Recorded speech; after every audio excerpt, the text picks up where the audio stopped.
السلام علیکم ورحمۃ اللہ وبرکاتہ۔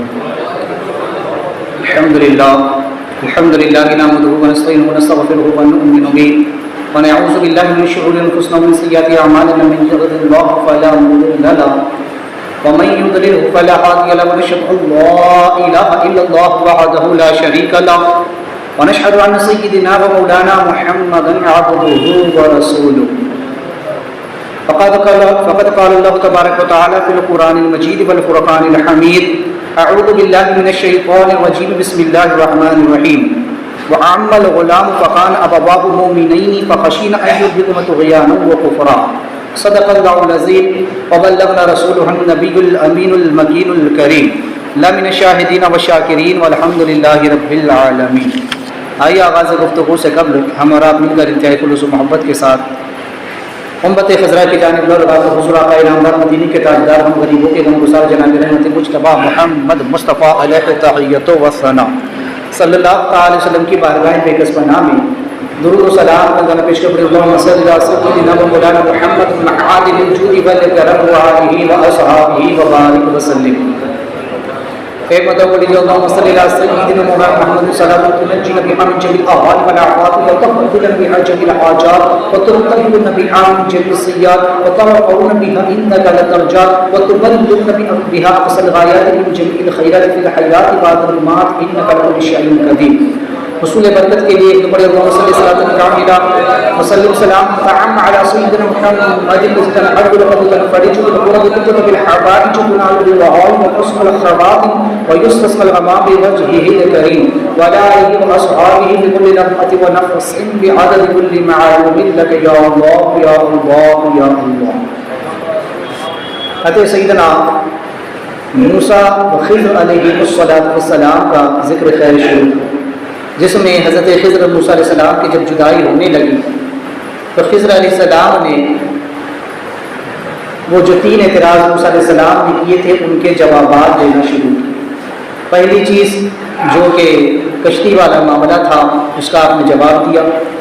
جب آگے بڑھے تو خضر علیہ السلام نے چونکہ ایک لڑکے کا جس کے بارے میں علماء فرماتے ہیں کہ ابھی وہ بلوغ کی عمر کو نہیں پہنچا تھا، بالغ نہیں ہوا تھا، اس بچے کا آپ نے قتل کر دیا۔ موسیٰ علیہ السلام نے وہاں اعتراض کیا کہ یہ تو تم نے پہلے سے بھی زیادہ برا کام کیا کہ تم نے ایک جان کو، نفس زکیہ کو بغیر کسی جرم کے آپ نے قتل کر دیا۔ اب یہاں پر حضرت خضر علیہ السلام اس کا جواب دیتے ہیں کہ وَأَمَّا الْغُلَامُ فَكَانَ أَبَوَيْهِ مُؤْمِنَيْنِ فَخَشِينَا أَن يُرْهِقَهُمَا طُغْيَانًا وَكُفْرًا۔ آپ نے کہا کہ ہمیں اس بات کا، چونکہ وہ جو لڑکا تھا جس کو ہم نے قتل کیا تو اس کے ماں باپ مومن تھے اور ہمیں خطرہ ہوا کہ کہیں وہ اپنے ماں باپ کو بھی کافر نہ بنا دے، لہٰذا اس لیے اس کو میں نے قتل کر دیا۔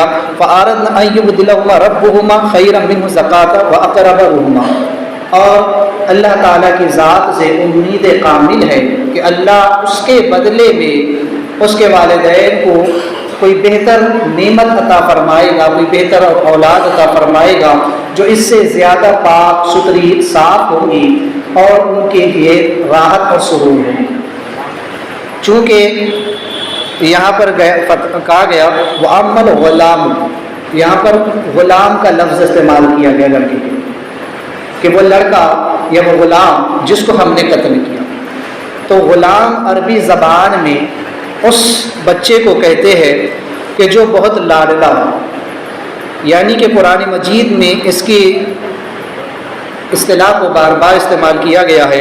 اردو زبان میں کہتے ہیں کہ بہت منتوں کے بعد، بہت دعاؤں اور مرادوں کے بعد جو بیٹا پیدا ہوتا ہے، جو سگا اور نسبی بیٹا ہوتا ہے، لہٰذا اس کو لاڈلا کہا جاتا ہے، چونکہ یہ بھی بہت ہی منتوں کے بعد، بہت دعاؤں کے بعد، بہت مرادیں ماننے کے بعد یہ پیدا ہوا تھا۔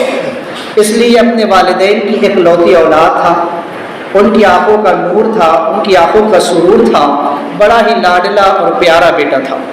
اور چونکہ مفسر فرماتے ہیں کہ بڑا خوبصورت بھی تھا، ہونہار بھی تھا، تو لہٰذا چونکہ لاڈلا اسے کہتے، اس لیے قرآن نے حضرت عیسیٰ علیہ السلام کو بھی غلام زکیہ فرمایا، جو کہ بہت لاڈلے تھے اپنی والدہ حضرت مریم رضی اللہ تعالیٰ عنہ. تو بہرحال چونکہ وہ اپنے والدین کی اکلوتی اولاد تھا، اس کے علاوہ اس کے سوا ان کی کوئی اور اولاد بھی نہ تھی، لہٰذا اس کے جو والدین تھے وہ مومن تھے، وہ دین ابراہیم پر تھے. حضرت ابراہیم خلیل نبی علیہ السلام کے دین مبین کے وہ لوگ ان کی شریعت کے پیروکار تھے، ماننے والے تھے. لہٰذا اس وقت اس کے والدین زندہ تھے. چونکہ یہاں پر جو کہا گیا کہ اس کے والدین مومن تھے، تو یہ واقعہ سنانے کے اعتبار سے، ورنہ اس کے ماں باپ اس وقت زندہ تھے.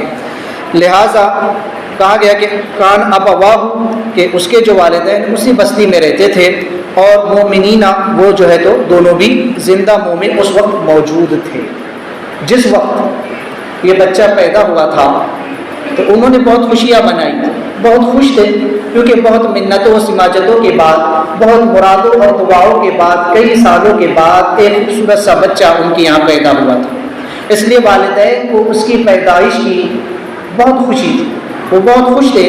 لہٰذا تفسیر میں ہے کہ اس کے والد کا جو نام ہے شمعون یا جیسور تھا. اس لڑکے کا نام شمعون یا جیسور تھا، اس کے والد کا نام زبیر اور اس کی والدہ کا نام شہدی تھا.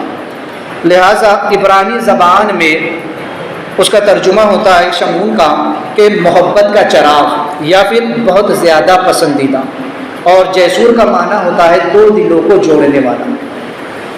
تو چونکہ والدین کی اکلوتی اولاد تھی، وہ اس سے بہت زیادہ محبت کیا کرتے تھے. فخشین ان یرہقہما طغیانا وکفرا، ہم نے خطرہ محسوس کیا، ہمیں اس بات کا ڈر ہوا کہ کہیں اس لڑکے کو اگر زندہ چھوڑ دیا گیا تو یہ اپنی جبلی فطرت کے سبب اپنے والدین کو کافر نہ بنا دے.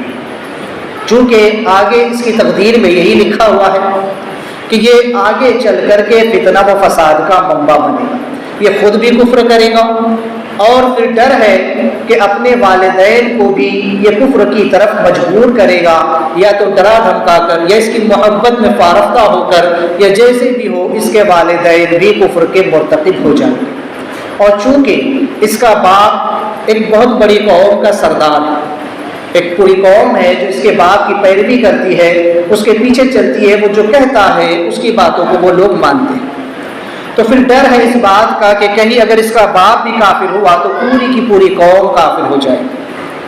تو لہٰذا بہتر ہے کہ آج اس ایک بچے کو قتل کر دیا جائے تاکہ آنے والے اس بڑے خطرے سے بچا جا سکے. لہٰذا چونکہ خضر علیہ السلام جو ہے تو آپ کو وحی خفی کے ذریعے اس بات کی اجازت تھی کہ آپ جس کافر کو چاہے جس عمر میں بھی چاہے آپ اس کو قتل فرمائیں. چونکہ خضر علیہ السلام امور باطنی کے لیے ہی آپ نبی بنائے گئے، اور آپ کے سپرد اللہ تبارک و تعالیٰ نے یہ باطنی کام لگائے ہیں. آپ جو کرتے ہیں وہ اللہ ہی کے حکم سے اور وحی خفی کے ذریعے کیا کرتے تھے. تو لہٰذا حضرت خضر علیہ السلام کو اس بات کی اجازت تھی. لہٰذا اب انہوں نے اس کی حکمت بتائی.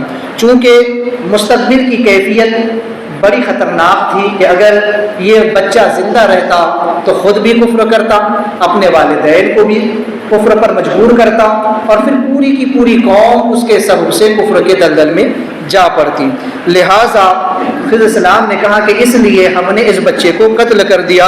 ان یبدلہما ربہما، اور اپنے رب سے ہم امید کرتے ہیں کہ اللہ اس کا بہتر نعم البدل ان کو عطا فرمائے. اللہ تبارک و تعالیٰ اس سے بھی اچھا بچہ انہیں عطا فرمائے گا جو کہ پاک و صاف ہوگا. یہاں پر فرمایا گیا کہ من خیرم منہ زکاتا و اقرب، یعنی کہ جو بالکل صاف ستھرا ہوگا، پاک ہوگا. کیونکہ زکوٰۃ اس کے لغوی معنی ہوتے ہیں پاک و صاف، اور شرعی اصطلاح میں زکوٰۃ اس مال کو کہتے ہیں کہ وہ حصہ مال کا جو شریعت نے متعین کیا کہ اصل مال سے اتنا حصہ نکال کر کے غربا و مساکین میں تقسیم کر دیا جائے، جس سے باقی کا سارا مال پاک و صاف ہو جاتا ہے، یعنی محفوظ ہو جاتا ہے.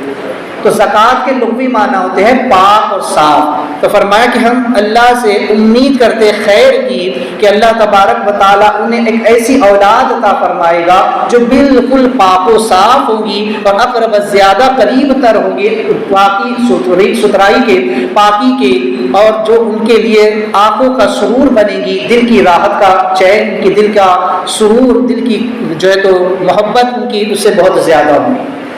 تو لہٰذا حضرت خضر علیہ السلام نے فرمایا کہ ہم نے اس لیے اس بچے کو قتل کر دیا. روایتوں میں آتا ہے کہ اس کے بعد اللہ تبارک و تعالیٰ نے انہیں ایک بیٹی عطا فرمائی جو کہ بڑی ہی خوبصورت، حسین و جمیل اور ہر ہنر میں یکتا، اور ساتھ ہی بڑی پاکیزہ وہ بچی تھی، پاک و صاف اور ستھری بچی تھی، بڑی نیک خصلتوں والی تھی، بڑے ہی اچھے اخلاق و عادات والی تھی، جس سے کسی نبی علیہ السلام کا نکاح ہوا. اور پھر اس بچی سے 1 یا 3 یا 70 نبی اللہ تعالیٰ نے پیدا فرمایا. تو لہٰذا اس سے اللہ تبارک و تعالیٰ نے 70 انبیاء کو پیدا فرمایا، جس سے لاکھوں لوگوں کو ہدایت نصیب ہوئی، لاکھوں لوگوں کو ایمان اخلاص کی دولت نصیب ہوئی. یہاں پر چند باتیں سمجھیں. سب سے پہلی چیز یہ کہ باطنی کفر یا کسی ظلم کے اندیشے پر کسی کو قتل کرنا یا سزا دینا شریعت اسلامیہ میں حرام ہے. ہماری شریعت کے اندر کسی کے باطنی احوال پر حکم لگانا یا صرف کسی اندیشے پر، کسی گمان کی بنا پر کسی کو سزا دے دینا، یہ ہماری شریعت میں حرام ہے. چونکہ اگرچہ پھر یہ کوئی عالم ہو، کوئی پیر ہو، کوئی فقیر ہو، کوئی ولی ہی کیوں نہ، اگر وہ بھی کرے تو شریعت کی گرفت میں وہ آ جائے. لہٰذا چونکہ یہ اس زمانے کی بات ہے، حضرت خضر علیہ السلام کو اس وقت اللہ تبارک و تعالیٰ نے ان باتوں کا اختیار عطا فرمایا. لیکن اب چونکہ ہمارے نبی کا زمانہ، اس سے قبل جو انبیاء علیہ السلام مبعوث ہوئے ان کی شریعتیں مکمل نہ تھی، ان کے دین مکمل نہ تھے، اور آقا علیہ السلام کا دین، آپ کی شریعت کو اللہ نے کامل فرمایا، مکمل فرما دیا، جس میں قیامت تک کے آنے والے انسانوں کے مسائل کا حل موجود ہے. اس لیے اب کسی اندیشے کی ضرورت باقی نہ رہی، اور اللہ تبارک و تعالیٰ نے حضور کے صدقے میں یہ کرم بھی فرما دیا کہ اللہ نے لوگوں کے باطن پر پردہ ڈال دیا. چونکہ پچھلے انبیاء کے زمانوں میں یوں ہوتا تھا کہ جب کوئی بندہ اگر گناہ کا ارادہ بھی کرتا تھا تو اس کا ارادہ ظاہر کر دیا جاتا تھا، اور اس کے باطن پر اس کی گرفت کر لی جاتی تھی، اور گناہ کرنے کے بعد اس کے دروازے پر یا اس کی پیشانی پر اس کے گناہ کو لکھ دیا جاتا تھا. لیکن حضور کی بعثت کے بعد، حضور کی تشریف آوری کے بعد اللہ نے امت پر کرم فرمایا کہ یہ سارے معاملات اللہ نے امت سے اٹھا لیے، اور امت پر اللہ نے کرم کیا کہ ان کے باطن پر پردہ ڈال دیا. اب اگر کوئی انسان گناہ کرتا ہے، جب تک اس کا گناہ ظاہر نہیں ہو جائے، اس لیے شریعت کہتی ہے کہ جب تک کوئی ثبوت یا گواہ اس کے مطابق جب آ کر کے گواہی نہ دے دے، تب تک اس پر شریعت کا حکم نافذ نہیں کیا جا سکتا. اگر کسی انسان کے بارے میں صرف گمان ہے یا خبر ہے کہ فلاں نے زنا کیا یا چوری کی یا ڈکیتی کی یا کوئی گناہ کیا، شراب پی، کوئی بھی گناہ کیا، تو جب تک اس کا ثبوت نہ مل جائے، جب تک اس کے 2 عادل باشرہ گواہ نہ مل جائے، کوئی مفتی بھی اس کے خلاف فتویٰ نہیں دے سکتا، اور نہ ہی کوئی بادشاہ، کوئی قاضی اس کے خلاف ایکشن لے سکتا ہے، اسے سزا دے سکتا ہے. یہ ہماری شریعت کا قانون ہے. لیکن پہلے ایسا نہیں تھا. پہلے انبیاء علیہ السلام کو خبر کر دی جاتی اور فوراً سزا دے دی جاتی تھی. خضر علیہ السلام کو اسی لیے مبعوث کیا گیا تھا کہ وہ لوگوں کے باطنی احوال کو دیکھ کر اور آگے کے خطرات کو پیش نظر رکھتے ہوئے وہ کاموں کی تدبیر کر لیا کرتے تھے. لیکن ہماری شریعت میں اللہ نے یہ کرم فرما دیا اب اگر کوئی انسان اپنے دل میں کفر چھپا کر بھی بیٹھا ہے تو جب تک اس کا کفر ظاہر نہیں ہو جاتا تب تک اس پر شریعت کے احکام نہیں آئیں گے، اس کو شرعی سزا نہیں دی جائے گی۔ ہاں، جب جس کا کفر کھل کر سامنے آ جائے، جب کس کا گناہ کھل کر سامنے آ جائے، جب کس کی نیت ظاہر ہو جائے، اس کے بعد اس کو سزا دی جائے گی، اس کے بعد اس پر شرعی تعزیرات جو ہے تو جاری کی جائے گی۔ اب حضرت خضر علیہ السلام چونکہ ابھی زندہ ہے، لیکن ابھی بھی وہ اپنی شریعت پر اب عمل نہیں کر سکتے۔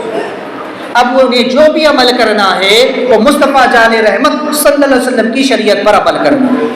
اس لیے کہ اللہ نے فرمایا کہ محبوب ہم نے آپ کو تمام انسانوں کی طرف رسول بنا کر کے بھیجا، ہم نے آپ کو تمام عالموں کی طرف رحمت بنا کر کے بھیجا، تو حضور سارے عالموں کے لیے رحمت بھی ہے اور تمام مخلوقات کے رسول بھی ہے، اور خضر علیہ السلام بھی ابھی زندہ ہے اور انسانوں میں داخل ہے، اس لیے ہمارے نبی خضر علیہ السلام کے بھی نبی ہے، اس لیے خضر علیہ السلام کو ہمارے نبی کی شریعت پر عمل کرنا۔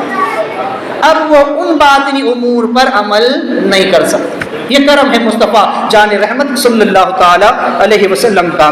لہٰذا دوسری چیز یہ کہ انسان کو چاہیے کہ وہ اللہ تبارک و تعالیٰ کی قضا و قدر پر راضی رہے، انسان کو چاہیے کہ وہ تقدیر پر ایمان رکھے، کیونکہ تقدیر پر ایمان رکھنا یہ بہت ضروری ہے، کیونکہ تقدیر پر ایمان یہ جو ہے ایمانیات سے ہے۔ اچھی بری تقدیر، انسان کے ساتھ کبھی اچھا بھی ہوتا ہے کبھی برا بھی ہوتا ہے، تو لہٰذا اللہ تبارک و تعالیٰ کی جانب سے جو بھی احوال آئے انسان کو چاہیے کہ وہ اس پر صبر کرے، کیونکہ حالات آتے جاتے رہتے ہیں، معاملات آتے جاتے رہتے ہیں، اس لیے اللہ تبارک و تعالیٰ نے تقدیر میں جو لکھا ہے وہ ہونا ہے۔ تقدیر تین طرح کی، تقدیر مبرم، تقدیر شبیہ مبرم اور تقدیر معلق۔ مبرم وہ ہے کہ جس میں کوئی فعل بدل نہیں ہو سکتا، جس میں کوئی تبدیلی نہیں ہو سکتی، اللہ نے جو لکھ دیا وہ ہو کر کے رہنا ہے۔ اور ایک ہے تقدیر شبیہ مبرم، جس میں تبدیلی ہو سکتی ہے کہ اللہ والوں کی دعا کی برکت سے اللہ تعالیٰ اس تقدیر کو بدل دیتا ہے، انبیاء علیہ السلام اولیاء اکرام کی دعاؤں کی برکت سے اللہ تبارک و تعالیٰ اس تقدیر کو بدل دیتا ہے۔ اور ایک ہے تقدیر معلق، یعنی کہ جو درمیان میں لٹکی ہوئی ہے، جو انسان کی اپنی دعا سے یا پھر اپنے نیک اعمال کے بنا سے بدل جایا کرتی۔ میں ایک مثال دے دیتا ہوں۔ مثال کے طور پر وہ تقدیر جو تقدیر مبرم ہے، جو اٹل ہے، بدل نہیں سکتی، اس کی سب سے اچھی مثال موت ہے۔ موت یہ ایک ایسی اٹل سچائی ہے کہ جس سے کوئی انکار نہیں کر سکتا۔ ہر انسان کی موت آنی، موت یقینی ہے، مرنا ہر انسان نے ہے، اس میں کوئی فیر بدل نہیں، مرنا تو ہے۔ البتہ اس کا جو وقت ہے علماء فرماتے ہیں کہ وہ تقدیر شبیہ مبرم سے بھی ہو سکتا ہے، کہ انسان کی موت آنی تھی کسی وقت میں اور کسی اللہ کے ولی کی دعا کی برکت سے اللہ نے اس کے معاملات کو آگے بڑھا دیا۔ یہ مہینہ سرکار غوث پاک رضی اللہ تبارک و تعالیٰ عنہ کا مہینہ ہے، 11ویں شریف کا مہینہ ہے، بڑے پیر کا مہینہ ہے، تو بات آئی ہے تو بڑے پیر ہی کی بات کرتے ہیں۔ سرکار بغداد رضی اللہ تبارک و تعالیٰ عنہ کی بارگاہ میں آپ کے ایک مرید حاضر ہوئے اور انہوں نے خضر علیہ السلام کا ذکر کیا کہ اللہ نے ان کو ایسی طویل عمر عطا فرمائی، انہوں نے آب حیات پیا، اللہ نے ان کو اتنی لمبی عمر عطا فرما دی۔ سرکار غوث پاک وضو فرما رہے تھے، آپ کے ہاتھ میں وضو کا پانی تھا، آپ کے چلو میں ہاتھوں میں، آپ نے اپنے مرید سے کہا اس پانی کو پی لے، اس میں 60,000 سال کی زندگی، مرید کو وہ پلا دی۔ یہ ہے سرکار غوث پاک کی تقدیر سے آپ موت آنی تھی، لیکن بتائیے موت کو آپ نے کہاں تک کہ معلق کر دیا، وقتوں کو آپ نے آگے بڑھا دیا۔ موت تو آنی ہے لیکن وقت میں کو آپ نے آگے بڑھا دیا۔ ایسے کئی سارے واقعات ہیں، بس میں نے ایک ایک مثال دے دی تھی۔ تو لہٰذا تقدیر شبیہ، بلکہ سرکار غوث پاک تو وہ ہے کہ تقدیر مبرم میں بھی دو چیزیں ہیں۔ ایک تو وہ تقدیر مبرم کہ جو بالکل اٹل ہے، اور ایک وہ ہے کہ جس کے اندر بھی تبدیلی ہوتی ہے۔ سرکار وہ سے پاک فرماتے ہیں کہ میں وہ ہوں، اللہ نے مجھ کو وہ مقام عطا فرمایا کہ میں اس تقدیر میں بھی تبدیلی کر دیتا ہوں۔ یہ غوث پاک کو اللہ نے مقام عطا فرمایا، وہ غوث پاک کی دعا ہے۔ غوث پاک کی نظر میں اللہ نے وہ تاثیر رکھی ہے، آپ کی زبان میں اللہ نے وہ کرامت رکھی ہے کہ آپ اگر کسی کے حق میں بات کر دے، دعا کر دے، سفارش کر دے تو اللہ تبارک و تعالیٰ ان تقدیروں کو بھی ٹال دیا کرتا ہے۔ بے شمار واقعات، بے شمار واقعات اور کرامت، میں اس طرف نہیں جاتا۔ اور پھر تقدیر معلق جو انسان کی اپنی دعاؤں سے بدل جاتی ہے، انسان کے اپنے نیک اعمال سے بدل جاتی ہے۔ کوئی مصیبت آنے والی تھی، بندے نے صدقہ دے دیا، وہ مصیبت آنے والی ٹل جاتی ہے۔ حدیث پاک اللہ کے رسول فرماتے ہیں کہ ایک صدقہ جو ہے وہ 70 بلاؤں کو رد فرما دیتا ہے۔ معلوم ہوئی کہ 70 بلائیں، 70 مصیبتیں بندے پر آنے والی تھی، اس نے صدقہ کر دیا تو اس صدقے کی برکت سے اللہ نے ان 70 بلاؤں کو ٹال دیا۔ تو تقدیر میں لکھا ہوا تھا کہ بندے کو 70 مصیبتیں پہنچنے والی ہے، لیکن صدقے کی برکت سے وہ ٹال دی جاتی۔ تو یہ ہوتا ہے۔ تو انسان کے نیک اعمال کے سبب، اس کی اپنے دعا کے سبب، صدقہ و خیرات کی سبب بھی انسان کی تقدیر میں آنے والی کچھ بلائیں مصیبتیں ٹل جایا کرتی ہے۔ لیکن انسان کو چاہیے کہ وہ اللہ تبارک و تعالیٰ کی قدر و قضا پر راضی ہے۔ یہ بڑا اہم مقام۔ دیکھو مصیبت آتی ہے، ٹھیک ہے، دعا کرنا یہ بھی سنت ہے، بزرگوں سے دعائیں کروانا یہ بھی سنت ہے، ٹھیک ہے، اچھی بات ہے کہ ان کی دعائیں لو۔ لیکن جو مردوں کا کام ہے، جو اولیاء کا کام ہے، وہ یہ ہے کہ بندہ صبر کرے، بندہ اس کے لیے دعا بھی نہ کرے بلکہ صبر کرے کہ مولا تو اگر اس پر راضی ہے تو میں بھی اسی میں راضی ہوں۔ حضرت ایوب علیہ السلام جن کو ایسی بیماری ہو گئی تھی، لیکن آپ کی زبان پر ایک حرف بھی شکایت کا نہیں تھا، بلکہ آپ راضی بر رضا تھے۔ مولا اگر تو اسی میں راضی ہے تو میں بھی اسی پر راضی ہوں۔ حضرت ابراہیم نبی علیہ السلام جب آگ میں ڈالا جا رہا ہے، پتہ ہے کہ آگ جلا دیں گی، لیکن آپ کہتے کہ جب رب کی مرضی یہی ہے، جبریل علیہ السلام نے کہا تھا کہ اے ابراہیم اگر کوئی حاجت ہو تو عرض کرو، کہا حاجت تو ہے مگر تم سے نہیں اپنے رب سے ہے۔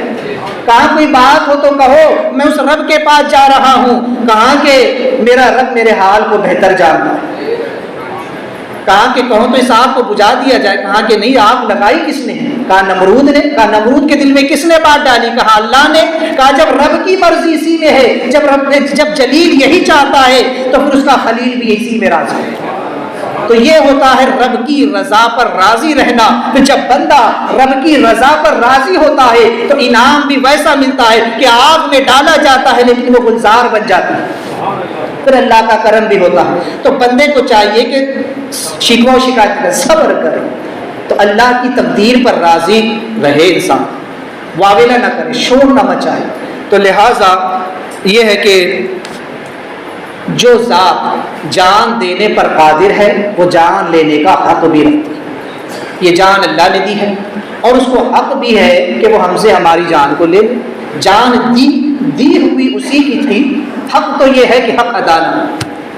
ہم سے اس جان کا حق ادا نہیں ہوئی تو اس کی امانت ہے، اللہ دینی ہی ہے ایک دن، لیکن اس کا حق ادا ہونا چاہیے کہ جس مقصد کے لیے اللہ نے یہ جان دی ہے اس مقصد کی طرف انسان کی توجہ ہونا چاہیے۔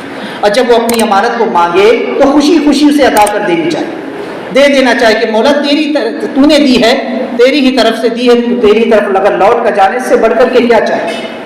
تو لہٰذا چونکہ خضر علیہ السلام کا وہ عمل اللہ تبارک و تعالیٰ کے حکم سے تھا، کیونکہ انبیاء اولیاء یا فرشتوں کے کام اللہ ہی کے حکم سے ہوتے، وہ اللہ ہی کے نائب ہوتے ہیں، لہٰذا بہت سی عداوتوں میں بہتری ہوتی ہے اور بہت سی خرابیوں میں آبادی ہوا کرتی ہے۔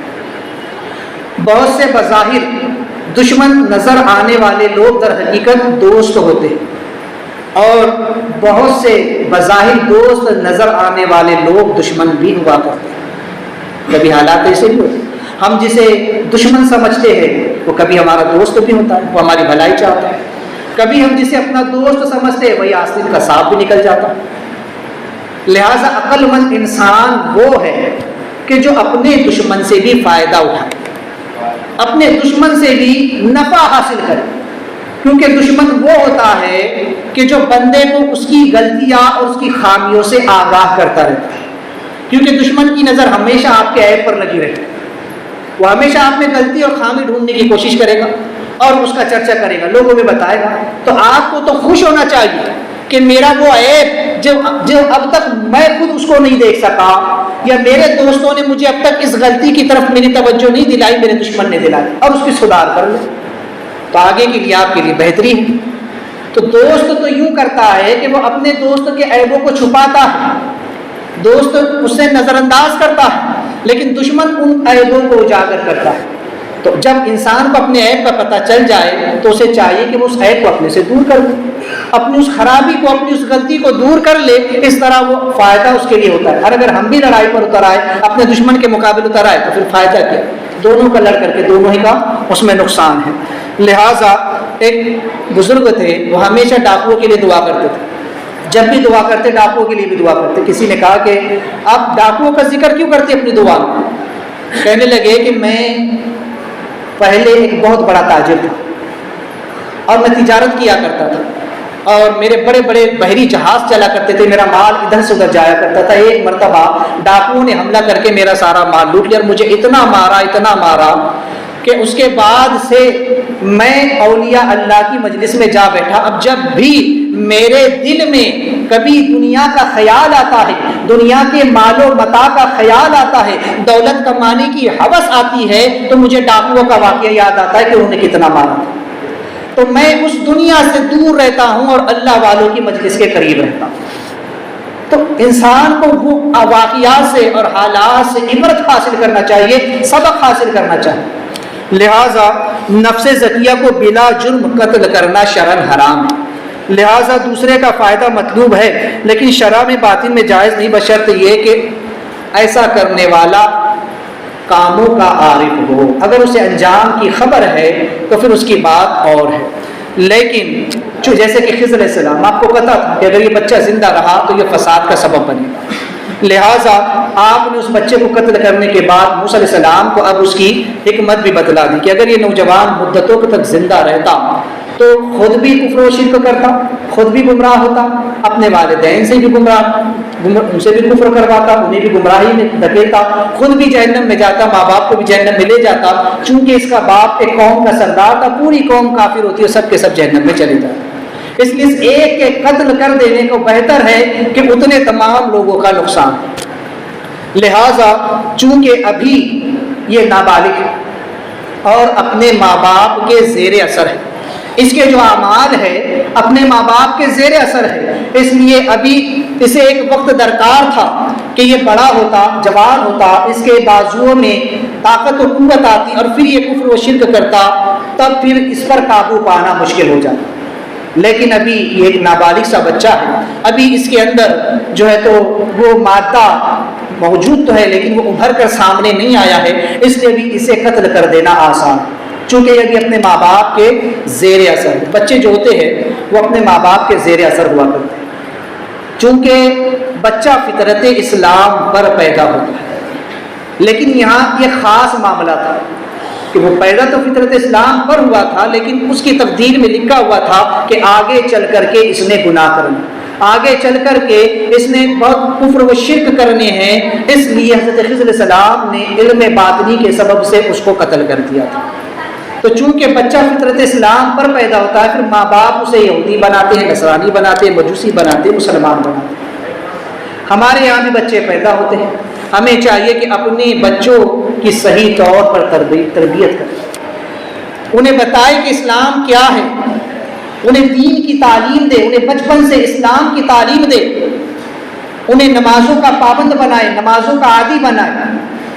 وہ چھوٹے بچے کہ جنہیں بالکل شعور نہ ہو، ان بچوں سے، پاگلوں سے مسجد کو بچانے کا حکم۔ لیکن وہ بچہ کہ جو سمجھ بوجھ رکھتا ہے، ایسے بچوں کو مسجد میں آنے سے نہ روکے، بلکہ انہیں پیار سے، محبت سے سمجھائے۔ بچے تو ہوتی ہے، غلطی تو کرتے ہیں، لیکن انہیں سمجھائے، ایک دم جھڑک کر یا مار کر انہیں نہ بھگائے، ورنہ ایسا ہوگا کہ بچے اگر مسجد سے بھاگیں گے تو پھر وہ آئیں گے نہیں دوبارہ لوٹ کر، کہ یہاں تو مارا جاتا ہے، پیٹا جاتا ہے، بھگایا جاتا ہے۔ تو تو پھر وہ مسجد کی طرف آئے گا کیسے؟ تو انہیں بالکل مار کر جھڑک کر نہ ہٹانے، پیار سے سمجھائے بچوں. اور وہ بچے جو سن شعور تک پہنچ جاتے ہیں، اگر وہ صف میں آ کر کھڑے بھی ہو جائے، اگرچہ وہ بالغ نہیں ہے لیکن اگر وہ صف میں آ بھی جاتا ہے اور نماز کی اسے خبر ہے، تو ایسے بچے کو صف سے نہ نکالا جائے. اس سے اس کی دل شکنی بھی ہوگی اور وہ پھر ہمت نہیں کرے گا آگے بڑھنے. اس لیے شرع منع کرتی ہے، اس سے نماز ہو جاتی ہے، کوئی فرق بھی نہیں پڑتا ہے. تو بہرحال چونکہ بہت سے امور ایسے ہوتے ہیں کہ جن سے ہم محبت کرتے ہیں لیکن وہ ہمارے لیے مضر ہوتے ہیں، اور بہت سے امور ایسے ہوتے ہیں جن سے ہم کراہت محسوس کرتے ہیں لیکن وہ ہمارے لیے فائدہ مند ہوتے ہیں. جیسے کہ اسی واقعے کو دیکھ کہ اس بچے کو قتل کرنے کے بعد ماں باپ کو بڑی تکلیف کہ ہمارے بچے کا انتقال ہے. موت یقینی، موت تو آنی. اللہ کے رسول صلی اللہ علیہ وسلم فرماتے، دیکھیں میں بتاتا ہوں ابھی آگے، کہ چونکہ والدین کو تو بڑی تکلیف، ہر بچہ ماں باپ کی آنکھوں کا نور ہوتا ہے، ہر ماں باپ کو اپنی اولاد سے پیار ہوتا ہے، اس کی تکلیف، اس کی موت ہر ایک کے لیے دکھ کا سبب بنتی ہے ماں باپ کے لیے. تو لہٰذا چونکہ ماں باپ کو بھی ناگوار گزرتا ہے، وہ بچہ بھی نہیں چاہتا تھا کہ میرا قتل ہو، لیکن اس ایک قتل کے پیچھے کتنی حکمتیں چھپی ہوئی تھی کہ اگر وہ زندہ رہتا تو خود بھی گمراہ ہوتا، خود بھی جہنم میں جاتا، اپنے ماں باپ کو بھی لے کر کے جاتا اور ساتھ ہی ساتھ پوری قوم کو بھی جہنم میں لے کر کے جاتا. لیکن جب اس کا قتل ہو گیا تو چونکہ وہ نابالغی کی حالت میں قتل ہوا، ابھی اس سے کوئی ایسا گناہ نہیں ہوا تھا، کوئی ایسا جرم نہیں ہوا تھا. اور جو بچے نابالغی کی حالت میں انتقال کر جاتے ہیں، روایتوں میں آتا ہے کہ ان کی پرورش حضرت ابراہیم علیہ السلام جنت میں کرتے ہیں، اور ان بچوں کو اللہ تبارک و تعالی محفوظ رکھتا ہے. قیامت کے دن وہ اپنے والدین کی شفاعت کریں، اپنے ماں باپ کی شفاعت کا ذریعہ بنیں گے.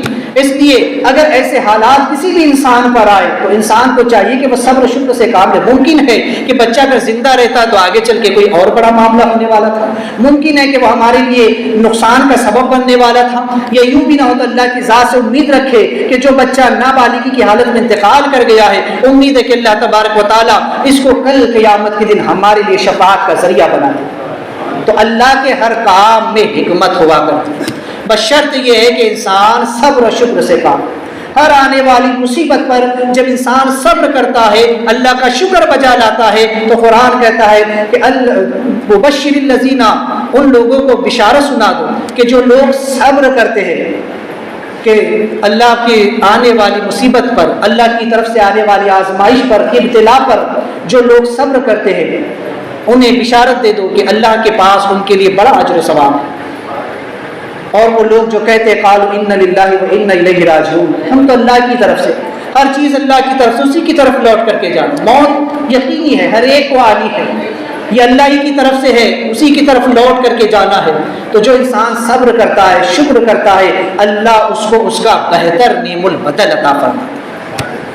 جو انسان صبر کرے اللہ اس کو بدلے میں نعم البدل عطا فرماتا ہے، اس کے بدلے بہتر چیز عطا فرماتا ہے. جیسے یہاں پر ماں باپ نے صبر کیا تو اللہ تعالیٰ نے ایک ایسی بیٹی عطا فرمائی کہ جس کے نکاح میں، جس کا نکاح خود نبی سے ہوا اور اس سے 70 انبیاء علیہ السلام اللہ تعالیٰ نے پیدا فرمایا. یہ نعمت نہیں تو کیا اس سے برکت ہے.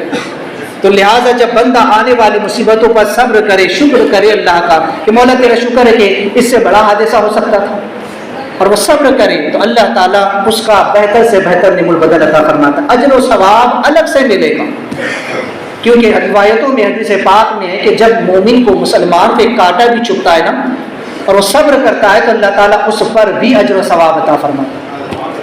مومن کے ہر عمل پر، نیک عمل پر اللہ تبارک تعالیٰ اس کو اجر و ثواب عطا فرماتا ہے.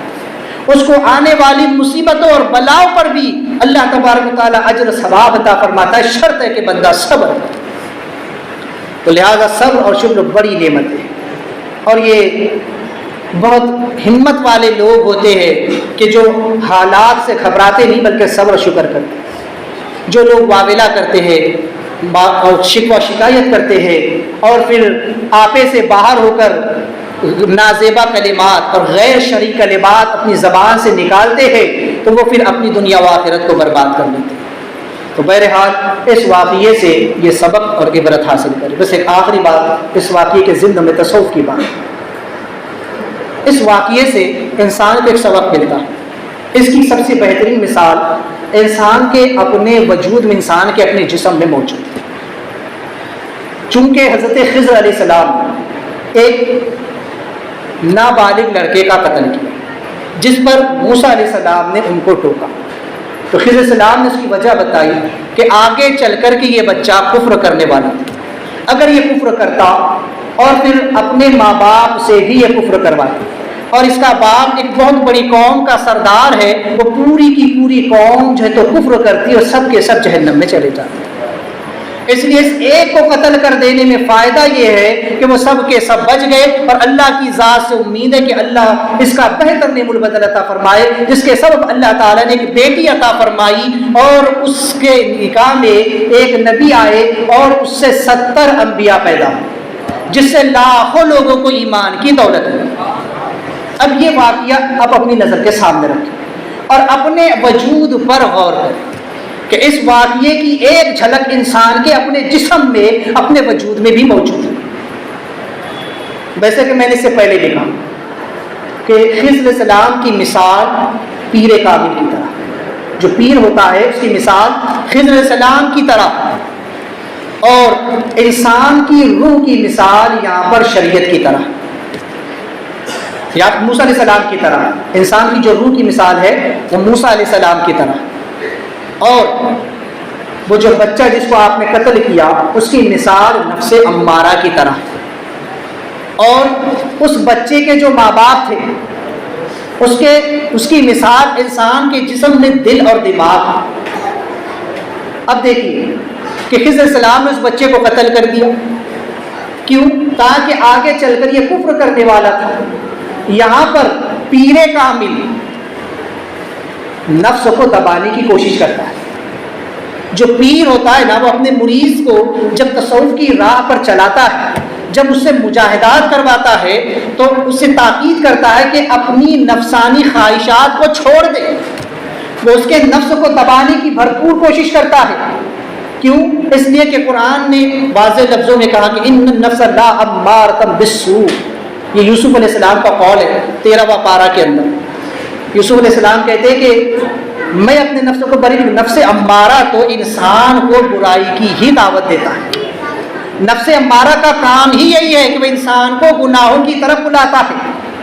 انسان کا جو نفس امارہ ہے وہی اس سے گناہ کرواتا ہے، وہی اس سے تمام بے حیائی اور بری باتوں کو کرواتا ہے، کیونکہ شیطان کا کام تو صرف وسوسہ ڈالنے کا ہے۔ شیطان تو انسان کے دل میں صرف اپنی بات پہنچا دیتا ہے، اسے گناہ کی طرف دعوت دے دیتا ہے۔ اب اس گناہ پر ابھارنے کا کام انسان کا اپنا نفس کرتا ہے۔ انسان کا نفس اس سے اس کام کو کرنے پر آمادہ کرتا ہے کہ ایک بار اگر کر لیے تو کیا ہو گیا، چلو آج ایک بار شراب پی لی تو کیا ہوا، ایک بار زنا کر لیا تو کیا ہوا، ایک بار کوئی گناہ کر لیا تو کیا ہوا، ایک بار فلم دیکھ لی، پکچر دیکھ لی تو کیا ہو گیا۔ تو انسان کو اس کا نفس ورگلاتا ہے کہ چھوٹا سا تو کام ہے، ابھی کر لیے تو کیا ہوا۔ تو اس طرح انسان کا نفس اس کو بار بار بہکاتا رہتا ہے، اس سے گناہ کرواتا رہتا ہے۔ تو یہ نفس امارہ ہے جو انسان سے گناہ کرواتا ہے۔ اب اس کے ماں باپ کون ہیں؟ دو چیزیں، دل اور دماغ۔ یا دماغ کی مثال باپ کی طرح اور دل کی مثال ماں کی طرح، چونکہ ماں بڑی رقیق القلب ہوتی ہے، ماں بڑی نرم دل ہوتی ہے، اور دل کا بھی معاملہ یہ کہ دل انسان کا نرم ہوتا ہے۔ انسان جب دل سے کوئی فیصلے کرتا ہے تو کبھی کبھی اس میں غلطی بھی ہو جاتی ہے، کیونکہ انسان جب اپنی دل کی سنتا ہے، اور دماغ سوچ سمجھ کر کے فیصلے لیتا ہے۔ دماغ میں سوچنے کی صلاحیت اللہ نے رکھی ہے کہ کسی بھی کام کو کرنے سے پہلے انسان اس کے آغاز و انجام پر نظر کر لے، اس کے احوال کو جان لے، اور پھر اس کے اعتبار سے انسان فیصلہ کرتا ہے۔ تو دماغ جو ہوتا ہے سوچ سمجھ کر کے فیصلہ کرتا ہے۔ اب اگر نفس امارہ، چونکہ جب تک انسان نابالغ ہوتا ہے اس کا نفس بھی اس سے گناہ نہیں کرواتا، لیکن جیسے ہی انسان بالغ ہوتا ہے اور اسے شعور آتا ہے تو اب اس کا نفس اس سے گناہ کرواتا ہے، نفس اسے گناہوں کی طرف ڈھکیلتا ہے اور دھیرے دھیرے گناہ کرواتا چلا جاتا ہے، یہاں تک کہ جب نفس دل اور دماغ پر حاوی ہوتا ہے تو پھر دماغ سے سوچنے سمجھنے کی صلاحیت کم ہو جاتی ہے، اور دل بھی غلط فیصلے کرنے لگتا ہے، اور پھر دل اور دماغ بھی نفس کے بہکاوے میں آ جاتے ہیں اور وہ بھی گناہ کرنے لگتے ہیں۔ وہ بھی گناہوں میں ملوث ہو جاتے ہیں. اور پھر چونکہ ایک پوری قوم ہے انسان کے جسم میں اور اس کا سردار دماغ ہے. وہ پوری قوم کیا ہے؟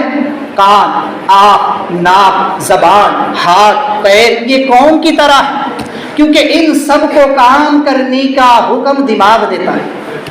کیونکہ انسان کے دماغ سے ہی جو تو خیالات آتے ہیں، انسان سوچتا ہے کہ مجھے چلنا ہے تو وہی پیروں کو وہ چلنے کے لیے حکم دیتا ہے تو پیر چلتے ہیں. کسی چیز کو پکڑنے کا حکم دیتا ہے تو ہاتھ اس کو پکڑتے ہیں. انسان سوچتا ہے مجھے کوئی چیز کھانی ہے تو ہاتھ ان چیزوں کو اٹھا کر منہ تک پہنچاتے ہیں. زبان ہے جسے بولنا کا حکم دیتا ہے، زبان بولتی ہے. کانوں کو سننے، آنکھوں کو دیکھنے کی، یہ جو تو تمام چیزوں کے لیے دماغ ہی حرکت کرتا ہے. دماغ کی طرف سے ایسی رگیں اللہ تبارک و تعالیٰ نے انسان کے پورے جسم میں پھیلائی ہوئی ہے کہ اگر انسان کے جسم میں کہیں پر بھی کانٹا لگے تو دماغ کو فوراً وہاں پر خبر پہنچتی ہے اور وہیں سے اس کا جواب آتا ہے. اور فوراً انسان اگر مچھر بھی کاٹے تو فوراً اس کا احساس ہوتا ہے اور اپنا ہاتھ وہاں لے جا کر کے وہ مچھر کو بھگاتا ہے. یہ دماغ کا کام.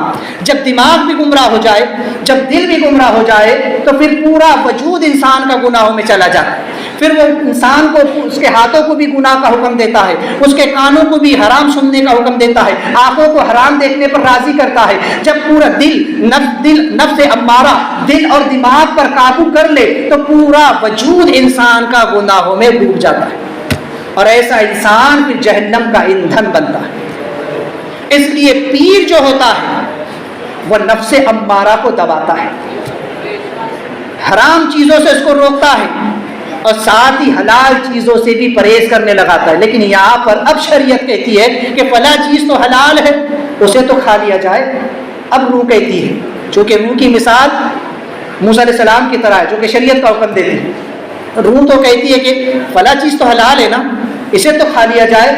لیکن پیر کہتا ہے کہ نہیں، تیرے نفس کی خاطر کھانا ہے تو مت کھا. اگر اسے نفس کھانے کے لیے کہہ رہا ہے، اگرچہ وہ چیز حلال ہے، اگرچہ چیز صحیح ہے، جائز ہے، لیکن نفس کی خاطر اسے مت کھا. اگر کھانا ہے تو صرف اللہ کی رضا کے لیے کھا. ذوالنون مصری کا واقعہ میں کئی بار بیان کر چکا ہوں. آپ نے 20 سال تک حلوہ نہیں کھایا. 20 سال تک. حلوہ کوئی حرام چیز نہیں ہے، حلوہ کھانا کوئی ناجائز چیز نہیں ہے، حلال ہے، پاکیزہ ہے. لیکن آپ نے 20 سال تک حلوہ نہیں کھایا. کیوں؟ کیونکہ نفس بار بار کہتا حلوہ کھانا ہے، حلوہ کھانے کا. نہیں، نفس کی خاطر تو ہرگز نہیں کھاؤ گا. لہٰذا جب اللہ کے رسول صلی اللہ علیہ وسلم کی طرف سے حکم آیا کہ نفس کے ساتھ صلح کر لو اور چند لقمے کھا لو، جب آپ نے جو ہے تو اس لقمے کو آپ نے اللہ کے رسول کے حکم سے کھایا. سرکار غوث پاک خود فرماتے ہیں کہ میں 40 سال تک عراق کے جنگلوں میں بھٹکتا رہا. کئی بار جو ہے تو مجھے کھانے کے لیے چیزیں میسر نہیں ہوتی تھی. میں یہاں تک کہ درختوں کے گرے ہوئے پتے تک کھا لیا کرتا تھا. کبھی کبھی تو وہ بھی میسر نہیں آتے تھے اور ایسے ہی میں بھوکا پیاسا رہ جایا کرتا تھا. یہاں تک کہ 40 دن تک آپ نے عہد کر لیا کہ کوئی چیز نہیں کھاؤں گا جب تک اللہ نہ کھلائے، جب تک اللہ نہ پلائے. اللہ نے ان کے پیر و مرشد کو بھیجا اور آپ نے اللہ کے حکم سے غوث پاک کو کھلایا پلایا، جب جا کر آپ نے کھایا. اور ایک مرتبہ جب آپ مرغ مسلم کھا رہے تھے، کسی نے اعتراض کیا تو فرماتے کہ میں اس وقت تک نہیں کھاتا جب تک میرا رب نہیں کہتا اے عبد القادر تجھے میرے عزت و جلال کی قسم تو فلاں چیز کھا، تب میں کھاتا. اے عبد القادر تجھے میرے عزت و جلال کی قسم تو فلاں لباس پہن، تب جا کر میں قیمتی لباس پہنتا. تو یہ ہے غوث پاک کا مقام کہ جب اللہ کی طرف سے حکم ہوتا ہے تب وہ کرتے ہیں، اپنی نفس کی خاطر نہیں کرتے. آج تو ہمارا نفس کہتا ہے مرغ مسلم ہو، بریانی ہو، پلاؤ ہو، یہ ہو وہ ہو، اچھی سے اچھی چیزیں کھانے کے لیے نفس کہتا ہے. تو پیر جو ہوتا ہے وہ نفس کو دباتا ہے. اور جب نفس دب جاتا ہے، جب نفس امارہ مر جاتا ہے، جیسے خضر علیہ السلام نے بچپن ہی میں اس بچے کو قتل کر دیا تو کیا ہوا؟